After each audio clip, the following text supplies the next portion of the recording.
네, 메시지는 화요 집회 메시지, 7월 화요 집회 메시지인데요. 로마 복음화 성취될 때까지 어떻게 우리가 응답받아야 되겠느냐. 가이사라 빌립보에서 로마까지 그 내용도 나왔습니다. 어떻게 초대교회가 세계 살렸습니까? 진짜 보잘것없는 갈릴리의 어부들을 예수님이 불렀어요. 마태복음 4장 19절에. 그래서 12를 세우셔서 함께 있게 하시고 전도도 하고 귀신을 내쫓는 권세도 가지게 하시고 결국 뭐 깨닫게 하셨습니까? 예수가 그리스도. 그러고 나서 그 그리스도께서 십자가에서 모든 문제 해결하신 걸 보게 하셨죠. 그리고 나서 감람산 40일, 그 이후에 성령 충만받은 권능받게 됐고, 세계 살리게 될 것이다. 언약 붙잡고 합심해서 기도한 거예요. 이 응답을 받은 제자들이 다락방, 팀사역, 미션홈, 전문사역, 지교회로 자기 현장 살리는 응답을 다 체험하고 나니까 하나님께서 어떻게 하십니까? 바울 같은 전도자 불러가시고 이 다섯 기초를 포함한 성경적 전도 운동을 통해서 로마 살리도록 하나님의 문을 여신 것입니다. 정말 보잘것없는 갈릴리 어부들 몇 명 불러서 시작했던 것이 여기까지 이어져 가지고 로마 복음화로 걷잡을 수 없이 커지는 거예요.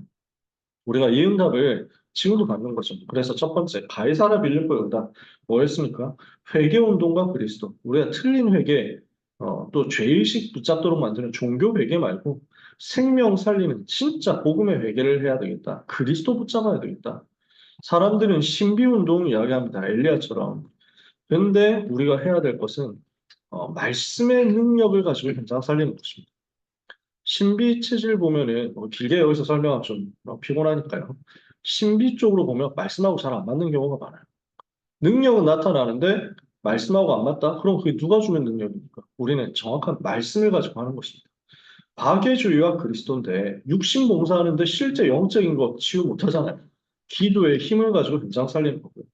율법주의와 그리스도입니다. 사람들은 전부 눈에 보이는 거 가지고 맞다 틀렸다 판단하고 자꾸 정죄하고 비판하거든요. 우리는 치유하고 변화시켜서 다 살리는 것입니다.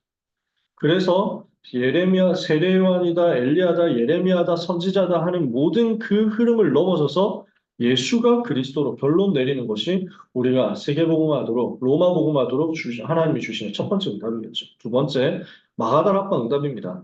이 언약을 붙잡고 가이사라 빌립보의 그 응답을 가지고 현장에서 실제 전도, 선교, 교회 응답을 받는 거죠. 복음의 핵심과 비밀을 회복하는 성막운동하고 우상신전운동이 이기는 메이슨 전쟁 응답받는 성전운동하고 성령 역사 통해서 일어나는 현장과 세계 살리는 응답 이게 교회 운동이거든요. 그래서 하나님께서는 마가다락방에서 시작되는 이 전도운동을 통해서 세계복음화까지 가게 하시는데 그 열쇠가 교회에 있는 겁니다.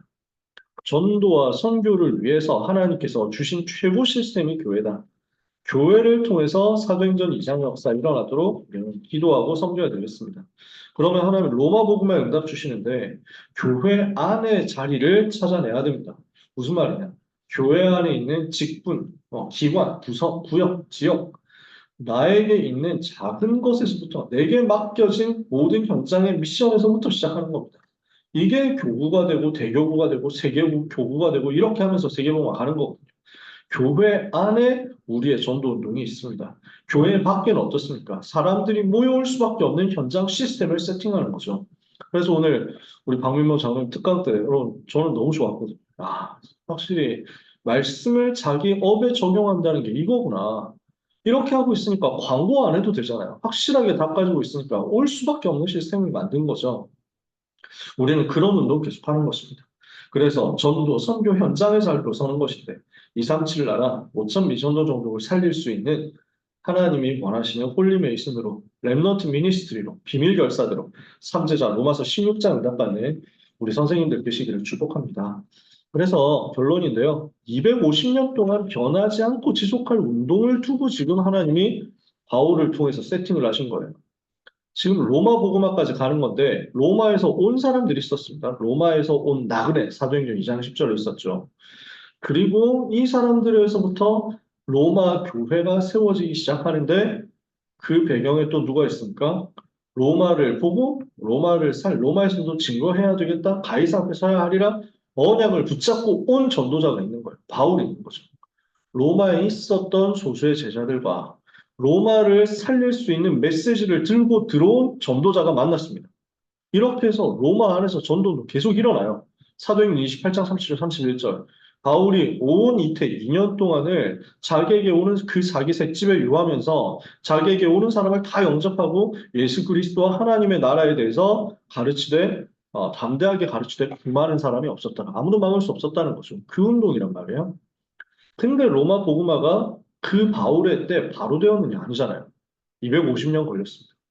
10명만 황제가 있었던 건 아니고 수십 명 황제가 지나갑니다. 그 중에서 대표적으로 핍박 세게 했던 사람이 한 10명 정도 됩니다. 그 10명의 황제가 250년 동안 핍박하는 그 핍박의 흐름 속에서 제일 처음 핍박했던 사람이 첫 번째 황제가 네로고요. 열 번째가 디오클레티아누스거든요. 근데 그 열 번째 황제 디오클레티아누스가 몰락하면서 하나님께서 콘스탄티누스라는 사람을 부릅니다. 그래서 313년에 기독교를 공인하도록 만들죠. 거기까지 가도록 250년 동안 실제 로마 복음화 한 사람들이 있는 거예요. 실제 로마 복음화 주역 세대가 있었던 거예요. 그게 렘넌트거든요. 바울은 이 복음운동 시스템 세워놓고 메시지 남기고 하나님 앞에 갔습니다. 순교했습니다. 250년 동안 어마어마한 핍박이 왔는데 교회는 무너지지 않았어요. 복음이 없어지지 않았습니다. 바울이 그걸 보고 준비했기 때문에. 오늘 우리가 할 것은 어디에 있습니까? 렘넌트의 터, 렘넌트의 발판, 렘넌트의 토양 만드는 것입니다. 렘넌트가 일어나서 로마를 살리는 그날까지 우리는 로마에 있었던 그 제자들, 또 로마를 향해서 가는 전도자들의 중심을 가지고 기도하며 하나님을 250년 지났을 때 세계복음하는 팀들이 우리 뒤에 세워지도록 은혜 주실 것입니다. 그게 몇 년 될지는 모릅니다. 하나님이 강하게 빠르게 역사하시고 계십니다. 우리는 소망 가지고 변하지 않고 지속하는 것 같이 받게 되기를 원합니다.